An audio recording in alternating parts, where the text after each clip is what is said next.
She walked into the federal courthouse on Van Buren Street, carrying nothing but a leather binder, a dress uniform pressed with surgical precision, and the kind of calm that comes from knowing you are about to destroy everything someone has built.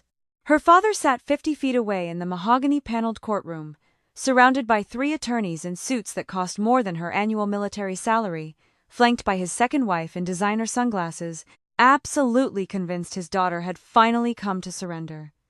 He had no idea what was actually about to happen. Her name is Meredith Chen, and this is the story of the moment she walked into a room appearing to be completely outmatched, and walked out having exposed federal crimes that would reshape her family's entire future. But here's what makes this story matter to you and me. It's not really about courtroom drama. It's about the moment when someone you trusted completely underestimates you so profoundly that they make an irreversible mistake. It's about what happens when you stop performing weakness and show your true strength. Meredith was 29 years old when she stepped into Department 12C of the United States District Court in downtown Chicago, the morning sunlight streaming through the tall windows and casting everything in that harsh institutional brightness that makes everyone look guilty. She was a captain in the Army, with 6 years of active duty in logistics and strategic operations, deployed twice to active theaters. 6 years of discipline, strategy, and learning to recognize threats from 1,000 miles away.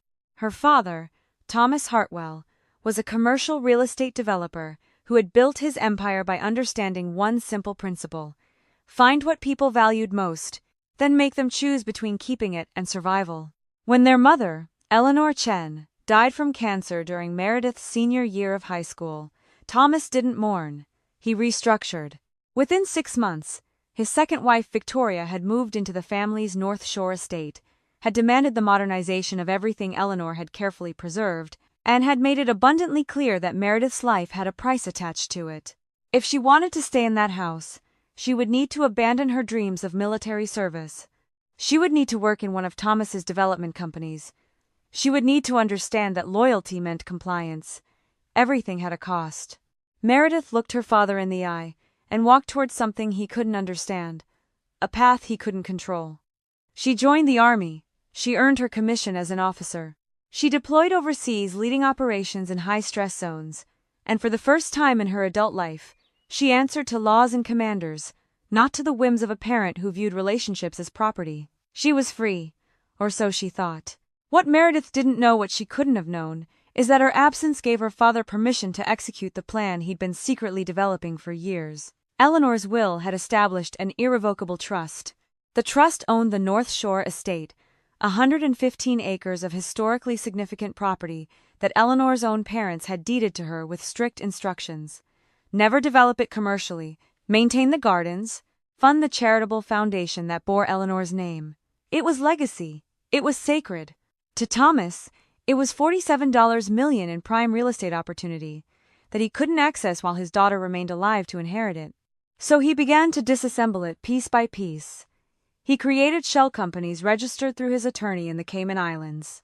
He diverted commercial revenue from Eleanor's charitable foundation money meant for arts, education, and environmental conservation, and routed it into his failing residential development projects. He fabricated notary stamps.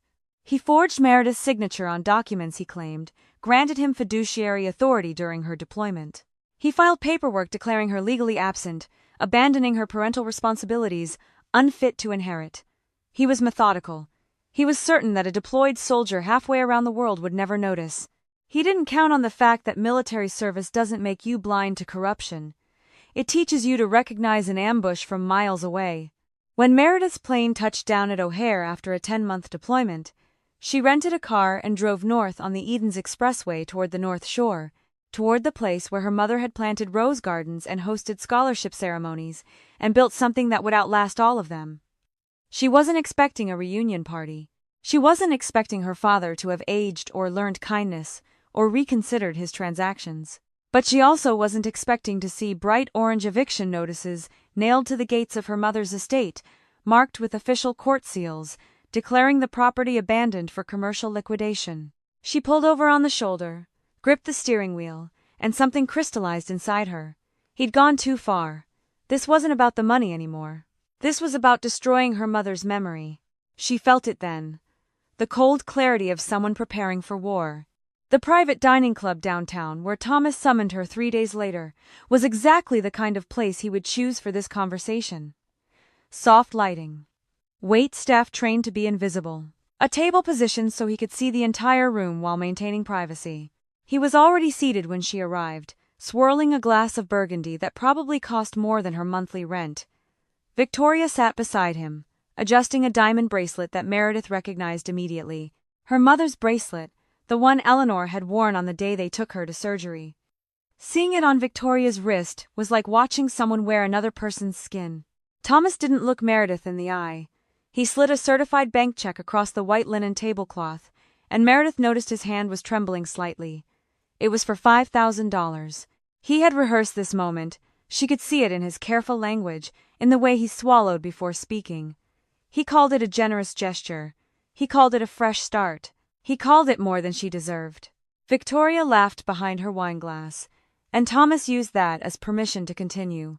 He explained, with the patience of someone speaking to a child, that Meredith lacked the background, the network, the capital, or the legal standing to contest his restructuring of the trust. Military service, he said, was a noble calling, but it had left her financially naive. She should take the money. She should sign the quitclaim deed that Victoria was already sliding across to her. She should walk away quietly and accept that this was how things worked in the real world. He was looking right at her, but he wasn't seeing her. And that was the moment Meredith understood the magnitude of his mistake. She didn't yell. She didn't cry. Crying would have been releasing the pressure, and she needed to maintain the pressure. She picked up the check and looked at it, really looked at it, committing every detail to memory, then set it down on the table with deliberate care. She stood up. She put on her uniform cap. She walked out into the Chicago rain without saying a single word. Thomas had always believed that silence meant compliance. He had no framework for understanding it as refusal, for understanding it as the sound of someone walking towards something he couldn't stop. What he didn't know is that Meredith had spent the last 4 months doing something that would reshape everything that was about to happen in that courtroom. She had filed federal complaints through her office in the Department of Defense. She had contacted the Financial Crimes Enforcement Network. She had submitted subpoenas for every financial record connected to Eleanor's trust. She had assembled a certified forensic audit that traced, with absolute clarity, exactly where her mother's money had gone. She had documented every forged signature. She had built a case that wasn't just legally airtight, it was a federal indictment waiting to happen. Now she was walking into Department 12C, and everyone in that room except one person thought they knew exactly how this would end. The courtroom itself seemed designed to intimidate. The judge's bench was elevated. The wood was dark. The fluorescent lights made everything look sterile and permanent. Meredith's father sat at the plaintiff's table with his legal team. Marcus Belmont, the lead attorney, who was known for demolishing unrepresented parties with theatrical precision, and 2 junior associates who looked nervous but complicit. Marcus had already submitted 47 pages of documentation to the court registry. He'd done his homework. He'd done it badly, but thoroughly. Judge Patricia Russo was a woman in her mid-60s who had been presiding over probate and corporate law cases for 28 years. She was the kind of judge who had seen every trick, every manipulation, every attempted deception that wealthy people could muster. She looked at Meredith over her reading glasses with an expression of weary caution, already preparing herself for what she assumed would be a dismissal motion from Marcus. Marcus stood at the podium with the confidence of someone who had never lost. He wore his authority like cologne. He gestured toward Meredith with careful condescension, noting for the record that the respondent had arrived without legal representation, suggesting she clearly failed to understand the financial complexity of these proceedings. He dropped a thick stack of glossy financial statements onto the court reporter's desk, with theatrical emphasis, watching to see if Meredith flinched. She didn't. She was watching his hands, his eyes, the way he breathed. She was studying him the way you study a military target. She was already 3 moves ahead. Marcus turned slightly to deliver his closing argument, the one he thought would seal everything. He said that Thomas had assumed fiduciary control to salvage the trust from insolvency. He said that Meredith's objections were purely sentimental and legally groundless. He said they requested immediate summary judgment and dismissal with prejudice. He smiled. He actually smiled, thinking he had won. Judge Russo looked down from her bench directly at Meredith. Her voice was measured, professional, and carried the weight of someone offering a final warning. Captain Madden, she said the name, acknowledging the uniform with a small nod. Civilian probate and corporate property statutes are extraordinarily complex. The petitioner has submitted extensive documentation prepared by senior counsel. Do you fully understand that proceeding pro se, without license representation, exposes you to severe financial sanctions, attorney fees, and potential permanent loss of all claim to this estate? It was a moment of mercy. The judge was giving her an exit ramp. She was offering one last chance to admit that she was outmatched. Meredith stood up from behind the defense table. She was in uniform, which meant she was representing not just herself, but something larger than herself. An institution, a code, a commitment to truth that transcended her personal situation. She straightened the creases of her jacket. She walked to the center lectern with a pace that was neither hurried nor hesitant. It was the walk of someone who had trained for exactly this moment. The courtroom fell into that particular kind of silence that happens when an entire room is holding its breath. Her father's expression had shifted. He was no longer smiling. He was watching her with the beginning of something that looked like concern, the way someone watches a situation they thought they controlled start to slip. Meredith placed her leather binder on the lectern. She opened it with deliberate care, not frantically, not desperately, but like someone who knew exactly what was inside and why it mattered. She looked directly at Judge Russo, then slowly turned her gaze to her father. "Your Honor," she began, and her voice was steady, clear, and resonating with something deeper than fear. "I am not proceeding out of ignorance, and I am not outmatched. I do not require civilian counsel today because I am a judge advocate general corps officer and a certified federal investigator for the United States Department of Defense." The words landed in the courtroom like a detonation. Meredith watched her father's face in real time. She watched the color drain from his skin. She watched his hand, which had been resting on the mahogany table with relaxed confidence, suddenly grip the edge so tightly, his knuckles turned white. She watched his mouth open slightly, then close. She watched Victoria's jaw drop open in stunned disbelief, the designer sunglasses sliding down her nose as she turned to stare at Thomas, with the expression of someone suddenly understanding they had miscalculated catastrophically. Marcus Belmont looked like someone had reached into his chest and removed his certainty without warning. His confident posture collapsed. His eyes darted frantically between Meredith and the insignia on her chest, the cross sword and pen of the U.S. Army JAG Corps, positioned directly above her service ribbons. He was doing the math in his head, Meredith realized. He was understanding, in real time, that he had been playing a game with someone who was operating under a completely different set of rules. "Furthermore, Your Honor," Meredith continued, and her voice never wavered, never cracked, never signaled anything but absolute certainty, while Mr. Belmont was presenting his opening remarks. "My office filed certified federal evidentiary binders directly to this court's registry. We have been submitting documentation for the past 6 months, operating under full federal authority and the protection protocols established by the Service Members Civil Relief Act. Every violation against my person while actively deployed constitutes federal violation. I have conducted a joint forensic audit alongside the Financial Crimes Enforcement Network." I can feel the shift in the room. This wasn't theoretical anymore. This was real. This was federal. Judge Russo leaned forward.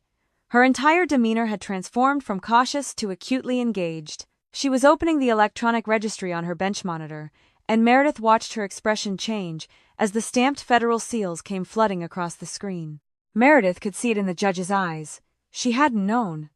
The federal filings had come through proper channels, but she was seeing them in real time, and they were extensive. They were detailed. They were backed by federal authority that transcended anything happening in this particular courtroom. "Exhibit Alpha," Meredith said, opening the first section of her binder, contains forensic banking records tracing $32.7 million, systematically drained from my late mother's irrevocable trust across an 18-month period.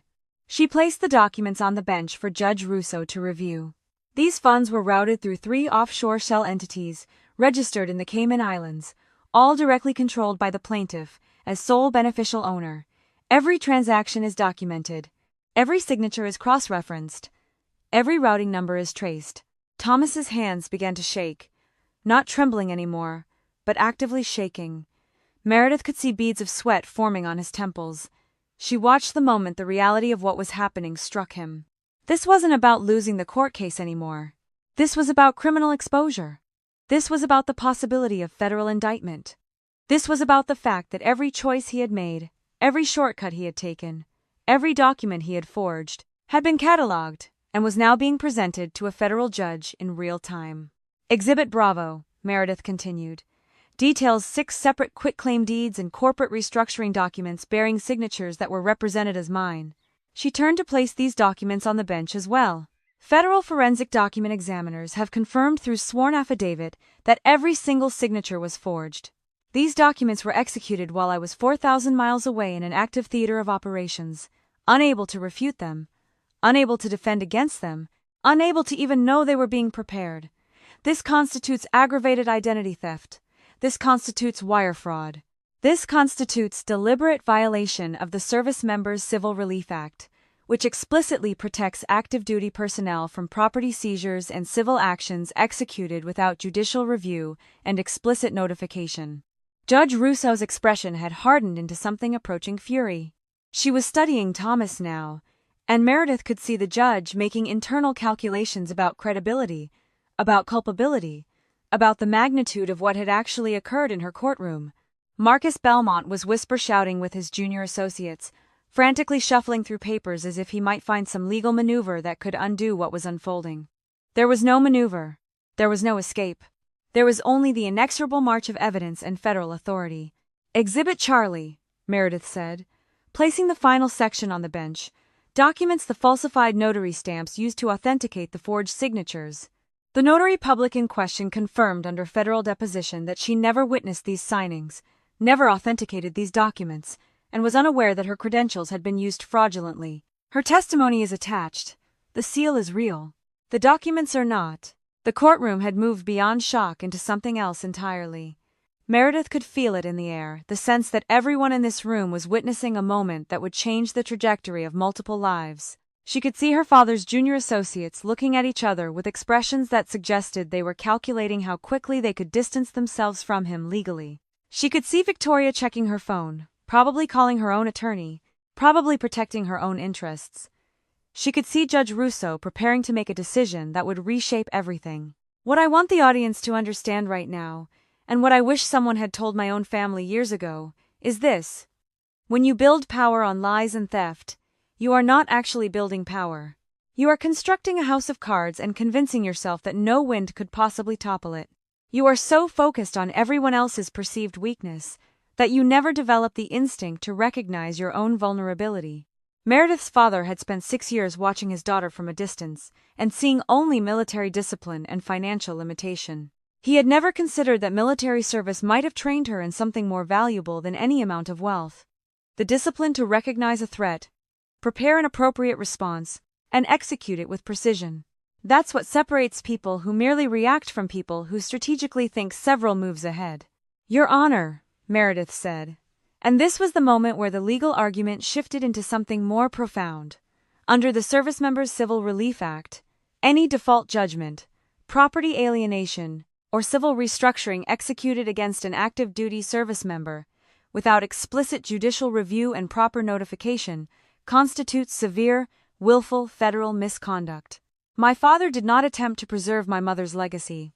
He attempted to steal it while I was unable to defend it.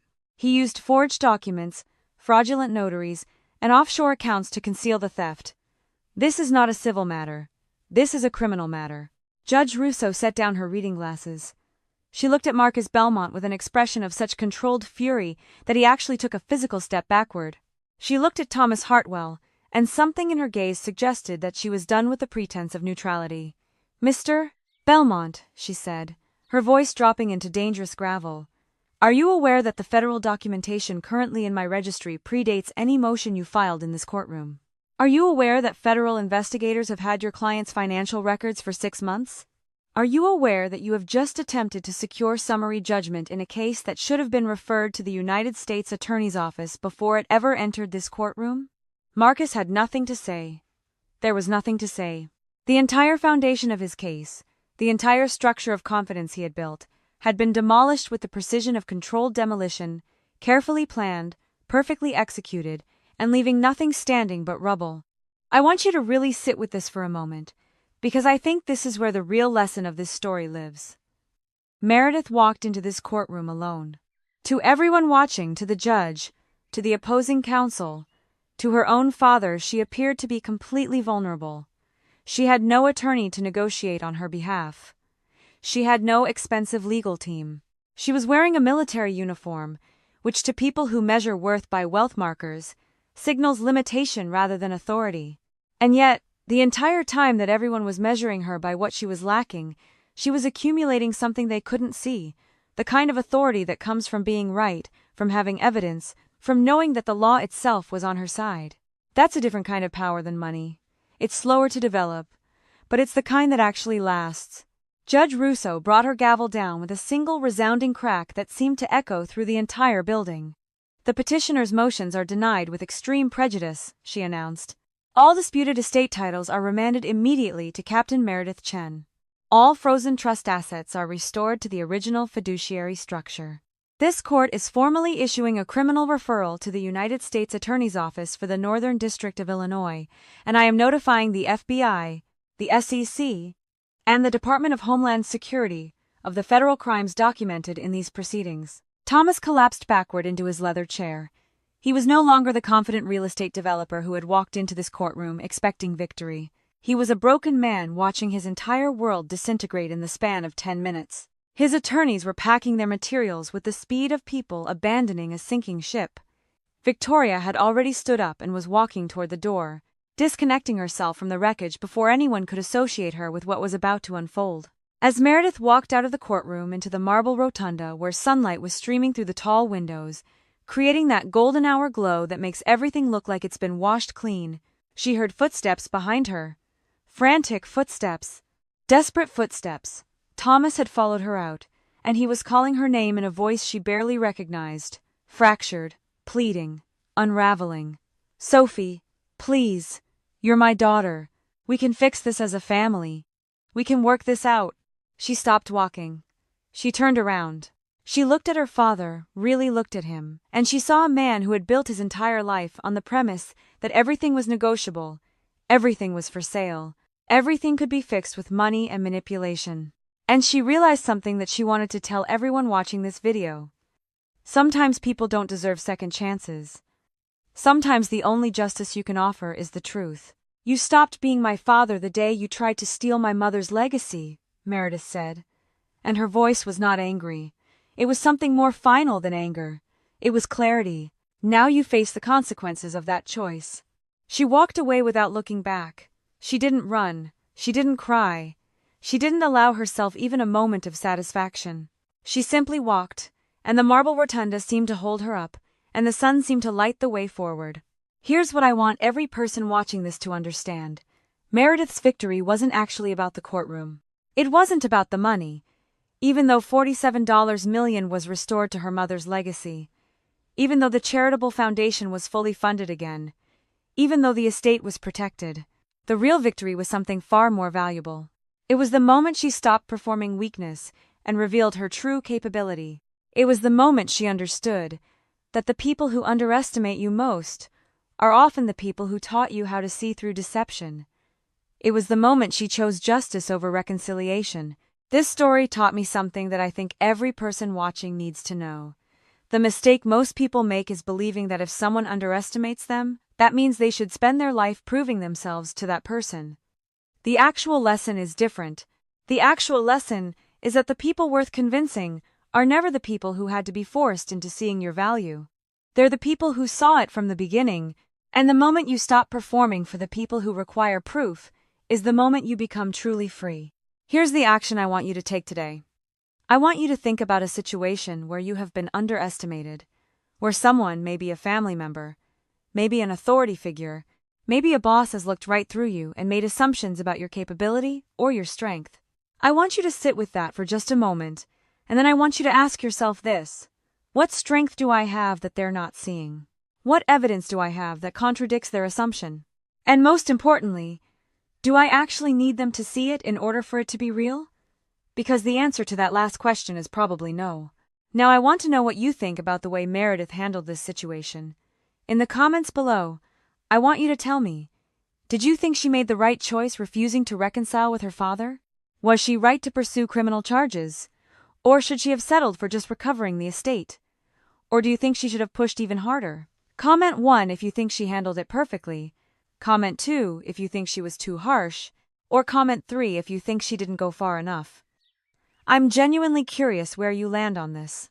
Also, where are you watching this from right now? What time is it where you are? Drop a comment and let me know. And finally, have you ever experienced a situation where you walked into a room expecting to lose, but you actually had all the ammunition you needed? I want to hear those stories. I want to know if this resonated with something in your own life. If stories like this matter to you, stories about people finding quiet strength, about justice being served, about the moment when everyone finally sees what was always there, please hit that subscribe button. I post videos like this every single week, and I promise you that every story I tell is worth the time you invest in watching. Thank you for being here. Thank you for watching, and I'll see you next time. This is a fictional story inspired by real emotional experiences, fully rewritten and reimagined in Chicago to create original content. Any resemblance to real people or events is coincidental.